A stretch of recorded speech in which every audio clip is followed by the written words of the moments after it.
गुरुग्राम के सेक्टर 57 में 10 जुलाई का दिन परिवार के लिए खुशी का मौका था। टेनिस प्लेयर राधिका यादव सुबह से ही मां की तबीयत का ख्याल रखते हुए किचन में उनकी जन्मदिन की तैयारी कर रही थी। राधिका किचन में नाश्ता तैयार कर रही थी। मां मंजू की तबीयत कुछ नासाज थी, वो कमरे में आराम कर रही थी। उन्हें बुखार था, इसलिए वो जन्मदिन मनाने के मूड में भी नहीं थी। लेकिन राधिका ने अपनी मां को साफ कह दिया कि तुम आराम करो, सारी तैयारियां मैं कर लूंगी। राधिका इन्हीं तैयारियों में जुटी हुई थी। राधिका का भाई प्रॉपर्टी डीलिंग के काम से बाहर गया हुआ था। घर पर राधिका के पिता दीपक यादव, उनकी पत्नी मंजू और बेटी राधिका के अलावा कोई नहीं था। इस बीच दीपक अपने कमरे से बाहर आया और किचन की तरफ बढ़ा। किचन में बेटी राधिका नाश्ता तैयार कर रही थी।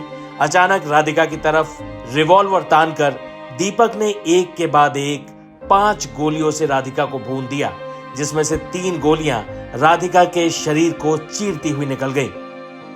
राधिका वहीं खून से लथपथ गिर पड़ी।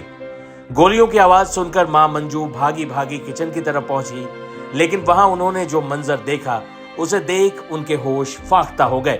बेटी जमीन पर खून से लथपथ पड़ी हुई थी, उसकी मौत हो चुकी थी। डाइनिंग टेबल पर रिवॉल्वर रखी हुई थी, जिसमें सिर्फ एक जिंदा कारतूस बचा था और एक तरफ हत्यारा पिता दीपक यादव खड़ा था, जिसकी आंखों में गुस्सा, सनक, पागलपन और अफसोस न जाने क्या क्या था।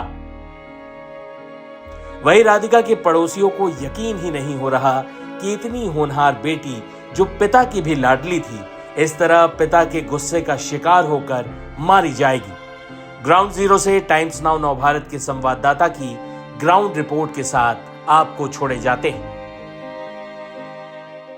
यहाँ पर देखिए मातम पसरा हुआ है, घर के अंदर भी लोगों का जमावड़ा है। हालांकि परिवार के जो करीबी सदस्य हैं वो भी बात करने की स्थिति में नहीं है, जैसे उनकी माँ, उनके भाई और बाकी जो करीबी लोग हैं। लेकिन अगर आप देखें तो जैसा कि अमूमन हम देखते हैं, अगर किसी के घर में इस तरह के किसी की मृत्यु हो जाती है तो आसपास के लोग ढांढस बंधाने आते हैं। परिवार के जो रिश्तेदार के लोग हैं वो लोग भी आते हैं। ऐसे ही कुछ लोग देखिए यहाँ पर बैठे हुए हैं, लेकिन बात करने के लिए हर कोई अभी तैयार नहीं, क्योंकि हर कोई स्तब्ध है, शॉक्ड है, क्योंकि किसी को इस बात का यकीन नहीं हो रहा है कि हंसती चहकती बेटी जो कल तक जिंदा थी, आज किसी और की नहीं, अपने ही पिता की गोलियों का शिकार हो गई।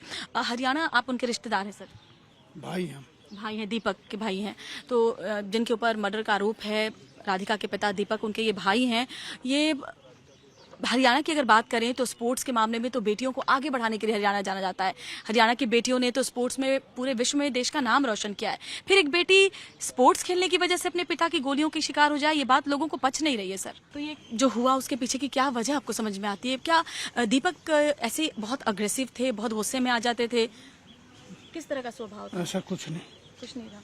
तो फिर किस बात को लेकर के अपनी बेटी को, क्या बेटी के साथ काफी वक्त से रिश्ते ठीक नहीं थे?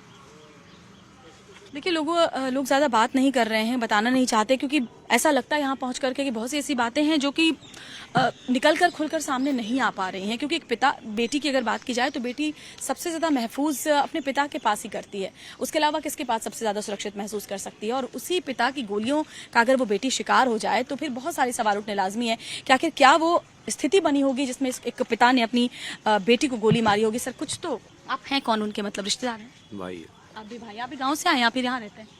गांव से आए हैं। अच्छा, तो आप लोग को कब खबर मिली? कल शाम को। किसने बताया आप लोगों को? खबर कैसे मिली?